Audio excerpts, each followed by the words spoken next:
Hey everybody, thanks for joining me for episode 2 of my web series show. Today we will be talking about money. So whatever you decide to call it, dollars, cheddar, bread, stacks, Benjamins, pesos, dineros, pounds, euros, currency, money, right? Money is the biggest thing. I mean, even if you don't love money, you're not obsessed with it, you need it to have a roof over your head, to have food on the table every day, clothes on your back. Either way, whatever your relationship is with money, you need it. So let's get started. My first suggestion is open an online bank account. Why an online bank account? The reason for this is that if you have an online bank account, it takes longer for you to actually get your money. And no, I'm not saying have your checking account as an online bank account. If you choose to do that, then there's absolutely nothing wrong with it. But by having an online bank account, as I stated, it takes longer for you to get the money. So you're gonna stop and think, do I really need whatever it is I'm taking this money out to purchase? Whatever it may be. For those of you who maybe lack self-control or could use a little bit more help in it, it's a great solution. So get an online bank account. Two of the companies that I recommend is either Ally Bank or Capital One 360. Another reason why I suggest an online bank account is because the APRs are so huge. We're gonna take a look right now at some of the examples that I've suggested. So the first one is Ally Bank. As you can see, this is the main website. I haven't logged into my account or anything like that. This is their main website. You can choose from the tabs of savings, CDs, IRAs, or checking accounts. So it's just like a basic bank branch, except the only difference is that it's online. So as I said, this is the main page. What I clicked on was savings, and I wanted to compare the savings to see what all they offer. So their current savings right now is 1.0% of APR. That's 1% of your annual percentage yearly rate. So, and then if you scroll down, you also have the money market right here on the right, and that is 0.85% annually. And if you scroll down, you can see their customer ratings. There's no minimum deposit to open it. So let's say you only have $1 in your account. You can open it with only $1. There's no monthly maintenance fee. You get a debit card and checking card if you choose to have the money market account. You can do all of these different options. It's available. The standard online savings account is available for an IRAs. It's available to open in the name of a trust, so you can open it for someone else. You have daily compounded interest, and the transaction limits is 6. That is the only thing that I will say about the I guess negative or downside to having an online bank account is there's only a certain limit of transactions.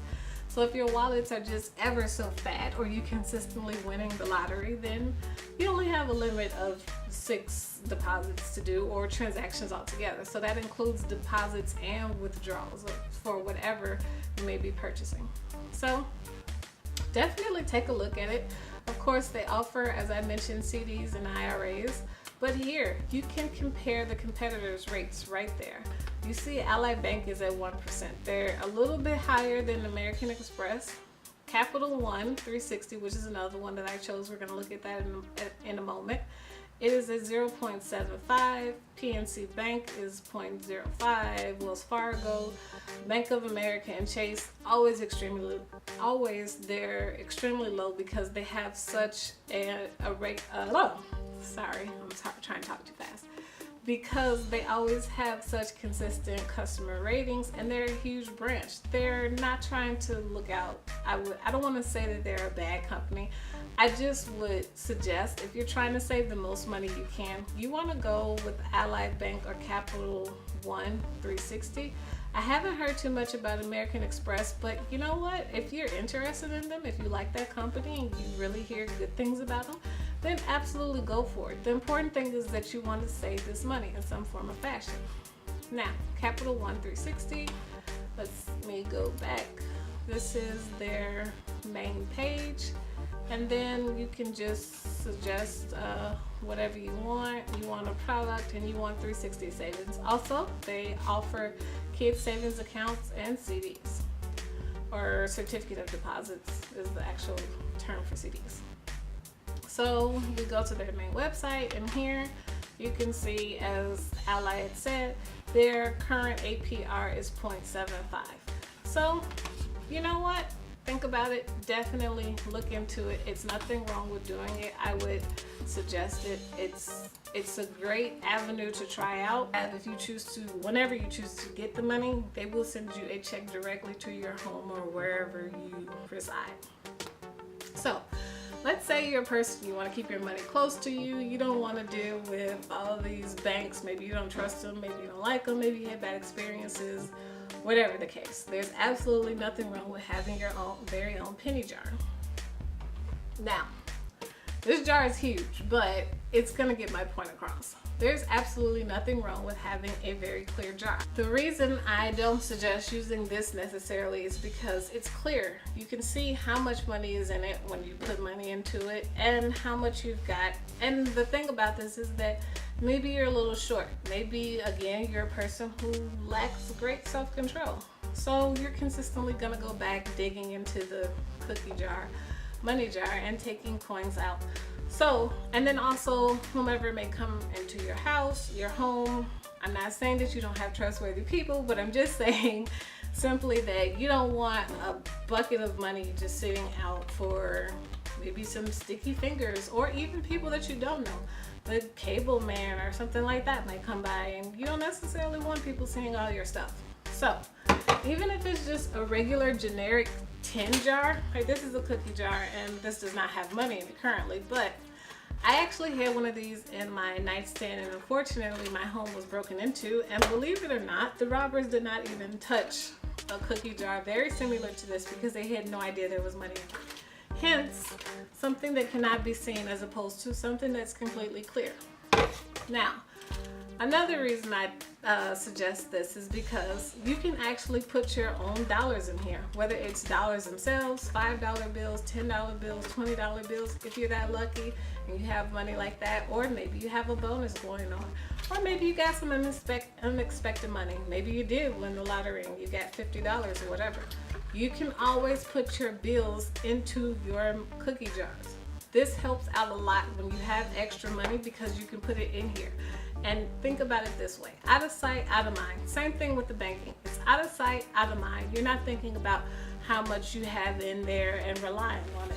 If you have this on your nightstand, in your office, in your cupboard, in your closet, wherever you choose to have it, and you put bills in there, once it's fully stacked and filled and all that, you're gonna go to the bank. Now what you want to do is go to your own personal bank who will take coins. If you don't have a bank account, do not go to those machines in Jewels or wherever and give them $5 or $10 or 2% of however much change you have. You ask someone who has an actual bank account to put in the funds for you. Give them like $1, buy them a sandwich, whatever your trade-off is, or maybe hopefully they'll just do it just to be nice. Whatever your trade-off is, go for it. But you want to save as much money as possible. I know that $5 does not sound like a lot, but that little bit, those $5 and all of that adds up. So once you take this jar and maybe you have $10, $20, it's great when you find $5 or $10 or $20, whether it be in an old pair of jeans or a couch or whatever. You already know when this happens, you're a little bit excited. You're like, oh wow, I have this extra money. Try to save it if you can, or maybe just consider only spending about half of it, but a jar that you cannot see through. So that way you're less likely to go into it and save what you can, do what you can, and live within your means. That's today's tip, people. Savings. Save as much money as you possibly can. It helps in the long run for whatever our wonderful society is going through as far as us still being in a recession, whatever they're going to do with our health care, whatever the case is. You have your own money, whether it be at home, under your bed, on your bank account, wherever it is, it's yours, and you can do whatever you choose to do with it. That's my tip for today, people. Please look into online bank accounts as opposed to physical ones. And have a great day. Save as much change as you can. That change does add up. Pennies, nickels, dimes, whatever, it adds up over time. I promise you that. Thanks for joining me. Next week's episode will be about shopping and saving that way. I hope you guys enjoyed. Please comment me, submit your questions, and have a great day. Thanks. Bye-bye.